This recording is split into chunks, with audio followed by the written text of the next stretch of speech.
What's up, champ? Steve at How To Boxing. In this video, I'm going to show you the deadliest body shot out there. And I'm going to tell you how I learned it.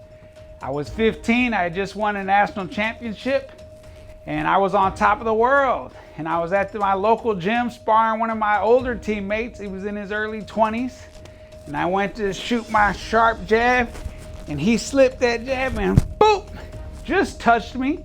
It didn't look like the hardest body shot, but he touched me in the right spot, right up underneath that bottom rib.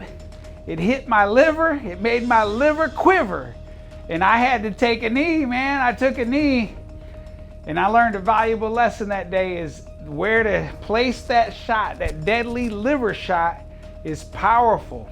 If you ever watch old videos, check out De La Hoya versus Bernard Hopkins. Hopkins touched him, it actually stopped and ended the fight.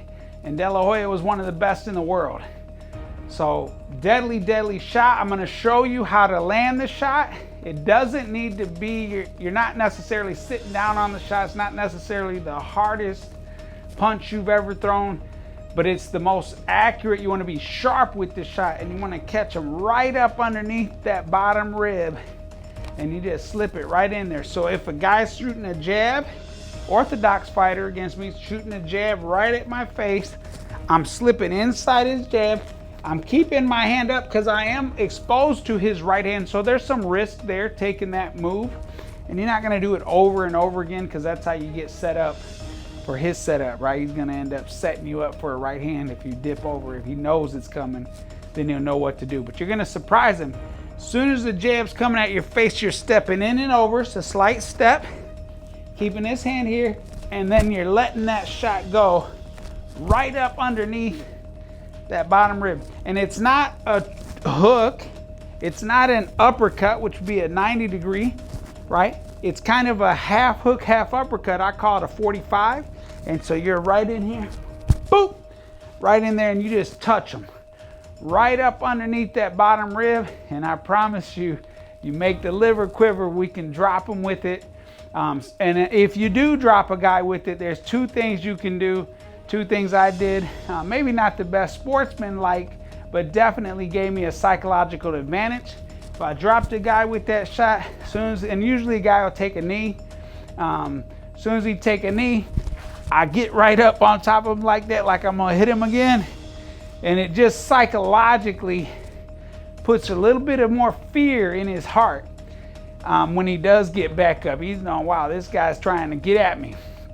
The other thing that you can do, which is also a psychological move, is when you drop him on the knee like that, you just barely tap him on the forehead and walk away to the neutral corner.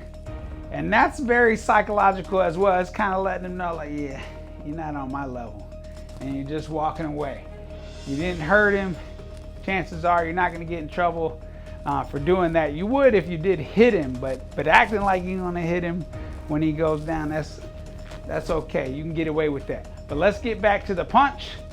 So you're gonna slip the jab, you're gonna slip inside, and you're gonna let it go right up in there. Wow. So it's a half hook, half uppercut. It's coming in at about a 45 degree angle. So we'll look at it on the bag. Here comes the jab, it's coming right at me. I slip. I don't wanna do this, because I'm wide open. I want to expose myself as little time as possible. What I want to do is slip in here, and right up underneath, I'm touching him right up in there. I'm slipping him, right up in there underneath that bottom rib. That's where I'm aiming. That's where I'm aiming. I'm gonna slide in and over, slide it in and over, slide in and over, and then I let that shot go. And I do open up on my way to deliver the punch.